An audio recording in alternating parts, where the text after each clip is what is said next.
6380 desek 49 gram 30 santim. Son dönemde yatırımcıların en çok sorduğu soru şu: ABD ile İran arasında gerilim devam ederken altın neden beklenen kadar yükselmiyor? Normal şartlarda jeopolitik riskler arttığında yatırımcılar güvenli liman olarak tabir ettiğimiz altına yönelir. Bunu geçmişte de gördük. Rusya-Ukrayna savaşının başladığı dönemde ons altın yaklaşık %15 yükselerek 2.70 dolar seviyesine ulaşmıştı. Benzer şekilde Orta Doğu'da yaşanan jeopolitik gerilimler sırasında altın fiyatları kısa sürede %10'un üzerinde bir değer kazanımı olmuştu. Yani tarih şunu bize göstermektedir: savaş ve belirsizlik dönemleri altın destekleyen en önemli unsurlardandır. Bugün de ABD ile İran arasında gerilim devam etmektedir. Bu süreçte Hürmüz Boğazı küresel enerji piyasası açısından kritik bir noktadadır.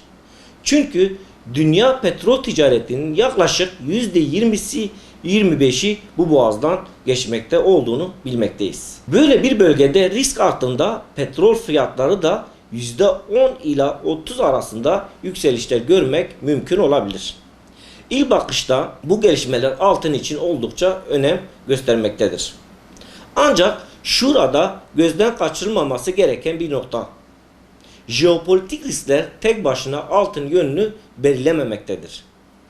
Çünkü petrol fiyatları yükseldiğinde enflasyon baskısı artmaktadır. Enflasyonun yüksek kalması Fed'in faiz indirimlerini erteleme ihtimalini güçlendirir. Fed faizleri yüksek tuttuğu sürece dolar değer kazanıyor. Bu durumda altın üzerindeki yükselişler sınırlanıyor. Yani savaş altını ne kadar yukarı çekmeye çalışırsa Fed'in para politikası bu yükselişi frenleyen en önemli unsur haline geliyor. Bir diğer önemli başlık ise Çin. Bence son yıllarda altını ayakta tutan en güçlü dinamiklerden birisi Çin. Çin Merkez Bankası 2022'nin sonunda 2024'ün ortasına kadar yaklaşık 320 ton üzerinde altın rezervi yaptığı bilinmektedir. Aynı dönemde Çin dünyanın en büyük fiziki altın tüketicisi konumunu gelirken bu durum küresel altın talebinin yaklaşık %25'i %30'unu tek başına oluşturdu. Dolayısıyla bugün altın piyasasında 3 büyük güç birbirini dengelemeye çalışıyor. Bir tarafta jeopolitik risklerin oluşturduğu güvenli liman talebi, diğer tarafta Çin'in güçlü altın alımları ve fiziki talepleri bulunmakta. Ancak bu iki faktörün karşısında ise Fed'in yüksek faiz politikası ve güçlü doları yer alıyor. Bu nedenle altın zaman zaman destek bulsa da beklenen ölçüde kalıcı yükseliş gerçekleştiremiyor. Benim değerlendirmeme göre kısa vadede jeopolitik gelişmeler altına destek vermeye devam edecektir.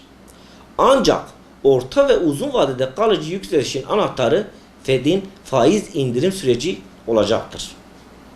Eğer Fed faiz indirimlerine başlar ve buna Çin'in güçlü talebi de eşlik ederse o zaman altında çok daha güçlü ve sürdürülebilir bir yükseliş görebiliriz. Özellikle bugün altın tek başına savaşta açıklamak doğru olmaz. Altın fiyatının jeopolitik riskler, Çin'in altın talebi ve Fed'in faiz politikası birlikte belirlemektedir. Bana göre önümüzdeki dönemde piyasaların cevabını arayacağı en önemli soru şu: savaşın seyri kadar Fed'in faiz indirimlerine ne zaman başlayacağı olacaktır.